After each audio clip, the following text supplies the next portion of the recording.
Market లో invest చేసి మీ డబ్బులు డబుల్ చేసుకోవాలనుకుంటున్నారా? సుందరరామిరెడ్డి గారి లైవ్ సెమినార్ కి అటెండ్ అవ్వండి.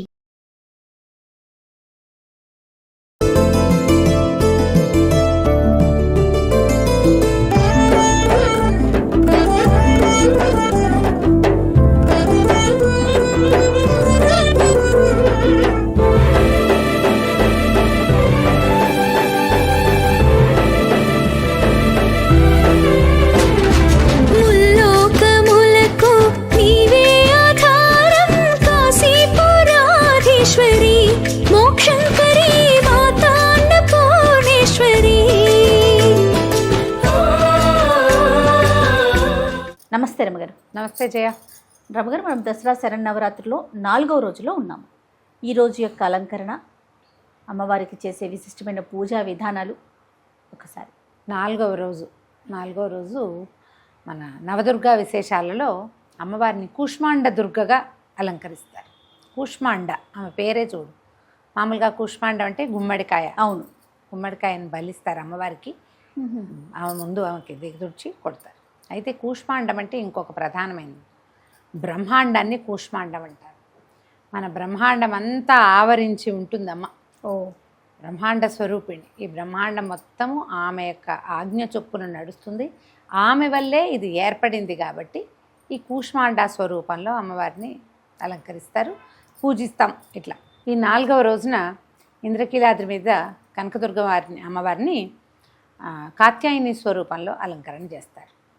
సాధారణంగా కాత్యాయని అలంకరణ మనకు కనబడు. కాత్యాయని స్వరూపం అమ్మవారి ఉన్నది కానీ సాధారణంగా రాదు. ఈసారి 11 రోజులు వచ్చింది కాబట్టి పండుగ కాత్యాయని దేవి స్వరూపాన్ని వెలయిస్తామని నిర్ణయించుకున్నారనమాట. అయితే ఈ కాత్యాయని దేవి ఒక ప్రత్యేకమైన స్వరూపం.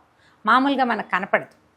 ఎప్పుడు కనిపిస్తుంది? మార్గశిర మాసంలో కాత్యాయని వ్రతం చెప్తారు. అది ఎప్పుడు ధనుర్మాసంలో చేస్తారు.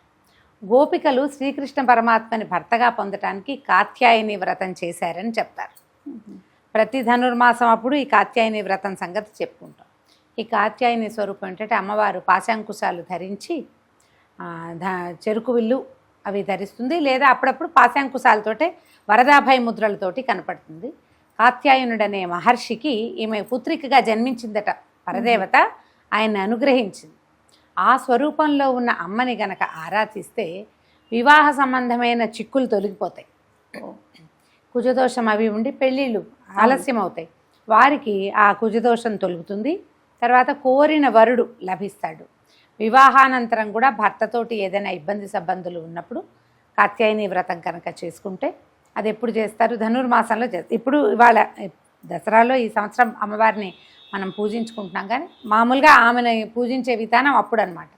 ధనుర్మాసారంభంలో మొదలు పెట్టుకుని రోజు అర్చించి మకర సంక్రమణ నాడు ఆ రోజున అమ్మవారిని ఉద్యాపన చేసుకుంటారు. విధానాన్ని బట్టి కొన్ని ప్రాంతాల వారీగా చేస్తారు. అయితే ఈ కాత్యాయని అమ్మవారికి ఇవాళ మనం ఏం నివేదన పెడతాం? ఎర్రని వస్త్రం సమర్పిస్తాము. తర్వాత బెల్లం అన్నం, గుడాన్నం చేస్తాం కదండి. గుడాన్నము, తర్వాత అన్నము, ముద్దపప్పు కూడానా?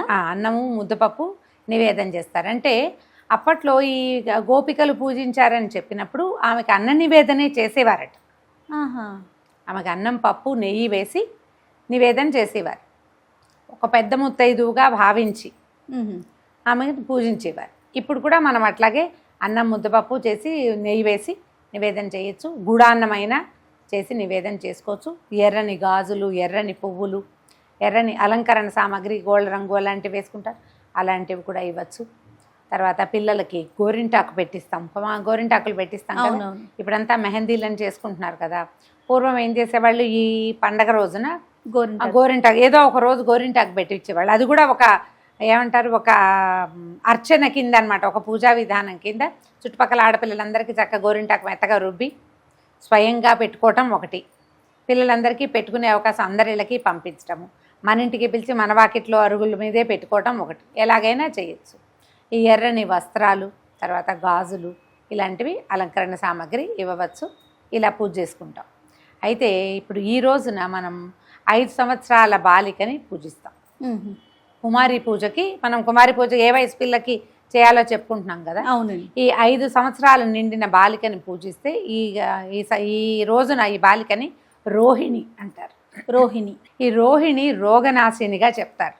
5 సంవత్సరాల బాలికకి కనుక దసరాల్లో పూజ చేసుకుంటే మీ తొలి రోజు నుంచి 10 రోజుల లోపల మీ మీ అవకాశాన్ని బట్టి చేసుకోండి. ఈ రోజునే ప్రత్యేకంగా చేస్తే విశేషం.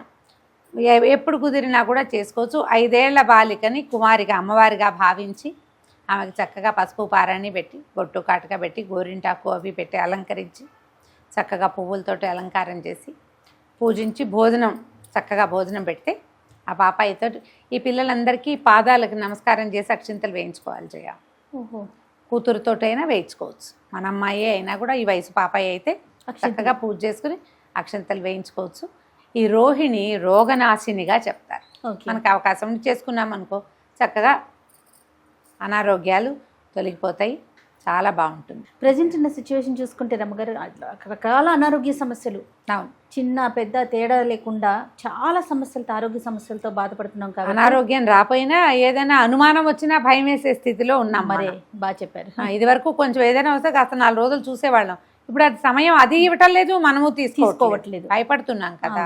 కుదిరితే గనక చుట్టుపక్కల ప్రాంతాల్లో ఎక్కడైనా ఒక బాలిక చక్కగా 5 సంవత్సరాల పాప ఉంటే ఈ దసరా 10 రోజుల లోపల ఏదో ఒక రోజు విశేషించి 4వ రోజు అయితే మరీ మంచిది.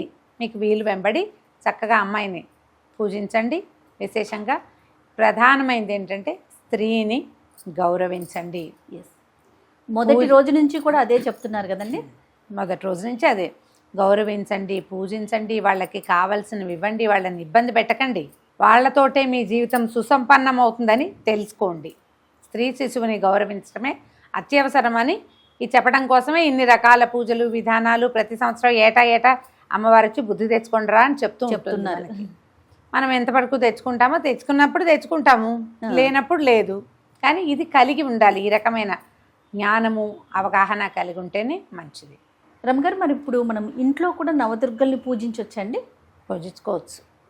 ఇప్పుడు ఈ వరుసగా ఉందిగా ప్రథమం శైలపుత్రి చ ద్వితీయం బ్రహ్మచారిణి స్తోత్రం ఉంది. అవును. 9 రోజులు నవదుర్గలు ఎలా ఉన్నారో చూపించారు. మనం ఆ దుర్గా స్వరూపాన్ని పూజించుకుని శైలపుత్రిం పుత్రి అనుకోండి, శైలపుత్రిం పూజయామి అని చెప్పి అమ్మవారి ఆమె పేరు చెప్పుకుని ఆమెకి ఇష్టమైన నైవేద్యం. ఇవాళ కూష్మాండ కదా, 4వ రోజు కూష్మాండ దుర్గకి మినువులు, మినపసున్ని, మినపగారెలు అలాంటివి పెడతారు. కూష్మాండ దుర్గ అంటే ప్రపంచ నిర్మాణ శక్తి. ఆమె సింహవాహినిగా అట్లా దర్శనమిస్తుంది. కూష్మాండ దుర్గని ఆరాధిస్తే భయం ఉండదు. ఎక్కడికైనా వెళ్ళినప్పుడు మనం ఒక కొత్త ప్రదేశానికి వెళ్ళాం, భయం వేస్తూ ఉంటుంది. అవును. ఈ కూష్మాండ దుర్గా స్వరూపాన్ని కనుక తలుచుకుంటే మనది కాని ప్రదేశాలలో మనకి కలిగే భయాన్ని నివారిస్తుంది. మనం కొత్త ప్లేస్కి ఏ ఊరు వెళ్ళినా అమ్మ అక్కడ నీళ్ళు ఉంటాయా ఉండవో, ఏదైనా ఉంటుందో ఉండదో, భోజనం దొరుకుతుందో దొరకదో, కొత్త ప్లేస్కి వెళ్తే రూములు దొరుకుతాయి, ఎక్కడికైనా వెళ్తే నివాసం దొరుకుతుందో లేదో ఆ భయం ఉంటుంది. మనం యాత్రలకు వెళ్ళినప్పుడు మనకు ఆ భయం ఉంటుంది. వేరే ఊరు ఏ ట్రాన్స్ఫరో ప్రాంతం మారినప్పుడు అప్పుడు ఆ భయం ఉంటుంది. అలాంటి భయాలు ఉన్నవాళ్ళు కూష్మాండ దుర్గని స్మరించుకోవచ్చు. ఆమె చాలా ధైర్యాన్ని ఇస్తుంది. అవకాశాన్ని బట్టి చేసుకుంటే ఇప్పుడు మనం మామూలు అవతారాలు చేసుకుంటున్నాము. ఆమెను కూడా తలుచుకుని నవదుర్గల్లో ఒక స్వరూపాన్ని కూడా తలుచుకుని ఆమె పేరు కూడా చెప్పుకోవటం, ఆమె పేరుతో కూడా ఒక పువ్వు వేసుకొని ఆమెకు చెప్పిన నివేదనని కూడా చేయగలిగితే అది కూడా చేసుకుంటాం. అధికసి అధికం ఫలం అంతే. కానీ దుర్గాదేవిని కొలిచేటప్పుడు పరమ నిష్ఠతో కొలవాలని, నియమాలు ఎక్కువగా పాటించాలని చెప్తూ ఉంటారు కదా రమ్మగారు. ఎప్పుడైనా సరే ఇప్పుడు దుర్గాదేవినే కాదు, పరమేశ్వరుని కొలిస్తే నిష్ఠా నియమం వద్దా? తల్లి అనేసరికి కాస్త భయం అనేది వినిపిస్తూ ఉంటుంది. ఎందుకంటే మండపాల్లో మనం గణేశుడిని పెడతాం, వినాయకుడిని. అక్కడికన్నా కూడా ఇప్పుడు దసరాల్లో కూడా మనము అమ్మవారిని పెట్టడం ఇలాంటిది చూస్తూ ఉన్నాం కదా. చాలా నియమ నిష్టలతో ఉండాలి, జాగ్రత్తగా ఉండాలి, ఇలాంటివి వింటూ ఉంటాం. మీకు నియమ నిష్టతోటి ఫలితం బాగుంటుంది ఎప్పుడు కూడా. అది నువ్వు నియమం అనగానే క్రమశిక్షణ కాదా? ఖచ్చితంగా. మనం లైన్లో ఉంటే ఎప్పుడు కూడా సరైన దారిలో ఉంటే ఫలితాలు బాగుంటాయి. ఇప్పుడు ఆమె ఏదో నెత్తని చేస్తే ఆమె మనకు శత్రువు కాదు కదా, ఆమె మన తల్లి. నువ్వు సరిగ్గా చేయకపోతే మీ అమ్మ అయితే ఓ చెంపకాయో ఓ మొట్టికాయో వేస్తుంది కదా, కనీసం ఒక మాట అంటుంది, తప్పని చెప్తుంది.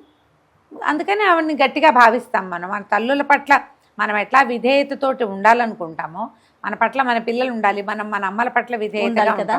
ఎంతో అమ్మ ఒప్పుకోదు, అమ్మ ఊరుకోదు, అమ్మ కేకలేస్తుంది, అమ్మ తిడుతుంది, అమ్మ వద్దని చెప్పింది, మనం వాళ్ళు చేస్తాం కదా. అమ్మవారి విషయంలో కూడా అంతే. మనం ఆ రకమైన ఆలోచన విధానంలో ఉంటే క్రమశిక్షణ ఉంటుంది. ఎప్పుడైనా కూడా మనం 9 రోజులు ఇది నియమబద్ధంగా చేయవలసింది, నియమం తప్పితే నెచ్చని చేస్తుందన్న భయం ఉందనుకో మనకి, జాగ్రత్తగా చేస్తాం. జీవితంలో కూడా ఒక క్రమశిక్షణ అనేది అలవాటు. ఎప్పుడు మనం జాగ్రత్తగా చేస్తే, మనం కేర్ఫుల్గా చేసిన ప్రతి పని సరిగ్గా అవుతుంది, సక్సెస్ఫుల్గా అవుతుంది. అవును. కాబట్టి ఈ జాగ్రత్త ఉండటం అవసరమే. ఆ మాత్రం భయం ఉండాలి. రైట్ రమ్ గారు, నమస్తే. నమస్తే జయ.